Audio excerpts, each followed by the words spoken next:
Budget के बराबर देश पर कर्ज। केंद्र सरकार और राज्य सरकारों का एक ही नारा, कर्ज लो, आराम से बैठकर घी पियो। जी हाँ, नमस्कार, आप देख रहे हैं गुरुग्राम समाचार। मैं हूँ रमाकांत उपाध्याय। आज की बात में एक बार फिर आपका स्वागत है। कर्ज को लेकर ये खबर बहुत महत्वपूर्ण है, इसलिए हमारे चैनल को आप सब्सक्राइब करें और इस खबर को पूरा ध्यान से देखें। समूचे देश में इन दिनों आर्थिक सीजन चल रहा है। केंद्र सरकार के साथ ही सभी राज्यों सरकार अपनी आर्थिक स्थिति को लेकर चिंताग्रस्त है और इस संकट से निजात के रास्ते खोज रही है।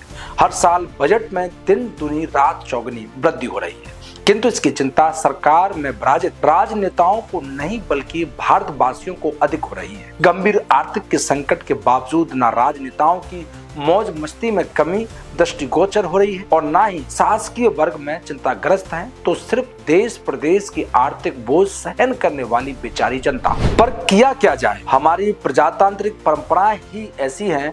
आज देश प्रदेश की आर्थिक स्थिति इस चरम पर पहुंच गई, जितना राज्य सरकार का कुल बजट है तो उसी के बराबर उतना ही कर्ज भी है। अब ऐसी स्थिति में मूल प्रश्न यह है कि राज्य सरकार अपने कर्ज पर ध्यान दे या जनता की सुविधाओं पर। यहाँ एक बात और, मैं स्वयं पिछले 5 दशक से अर्थशास्त्री का विद्यार्थी हूँ, किंतु मुझे आज तय यह समझ में नहीं आया कि केंद्र या राज्य सरकार की बजट को घाटे में प्रस्तुत करने की ये परंपरा किसने डाली और सरकारों का बजट हमेशा घाटे का ही होना चाहिए, यह नियम किसने बनाया। क्या बजट की वस्तु स्थिति प्रस्तुत करने की परंपरा खत्म कर दी गई? बजट घाटे का ही होना क्यों जरूरी है, यह मैं आज तक समझ नहीं पाया। लेकिन परंपरा है, वह चली आ रही है और सबका उसका ईमानदारी से पालन भी कर रहे हैं और बजट का यह घाटा ही जनता के आर्थिक शोषण का मुख्य आधार होता है, फिर चाहे सरकार किसी की भी होना हो। आज यदि हम देश को छोड़कर अपने राज्य की यह आर्थिक स्थिति की चिंता करें तो आज की स्थिति में हमारा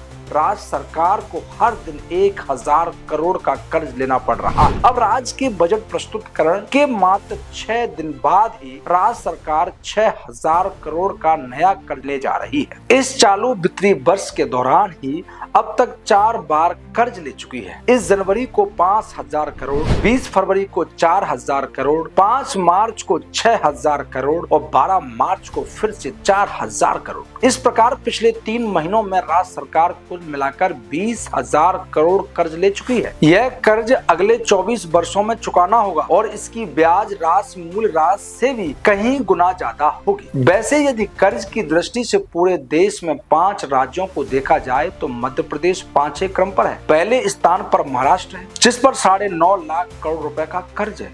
दूसरे क्रम पर राजस्थान है, जिस पर 7,26,000 करोड़ रुपए का कर्ज है। तीसरे क्रम पर उत्तर प्रदेश 7,07,000 करोड़। चौथे क्रम पर पश्चिम बंगाल 7,06,000 करोड़ और 5वें क्रम पर अपना मध्य प्रदेश, जिस पर 4,21,000 करोड़ रुपए का कर्ज है। कुल मिलाकर यह कर्ज का आंकड़ा 57,000 करोड़ तक पहुंच गया। इस प्रकार प्रदेश का हर नागरिक हजारों के कर्ज में डूबा हुआ है। लेकिन इसकी चिंता किसे? हमारे सत्तारूढ़ राजनेता तो अपनी उसी परंपरागत मौज मस्ती में डूबे हुए हैं और प्रदेश का प्रशासनिक वर्ग अपनी तनख्वाह बढ़ाने के कोई अवसर नहीं चुकता है। और चूंकि कर्ज लेने वाले सत्तासीनों ने की जेब में कर्ज की राशि अदा होनी नहीं है, इसीलिए इस बात का भी किसी को भी कोई चिंता नहीं है। चिंतित सिर्फ आम जनता है, जिसके टैक्स में बढ़ोतरी कर ये कर्ज चुकाना है। एक और बढ़ती महंगाई का दौर, दूसरी ओर कर्ज चुकाने के लिए टैक्स में बढ़ोतरी, ऐसी स्थिति में बेचारी आम जनता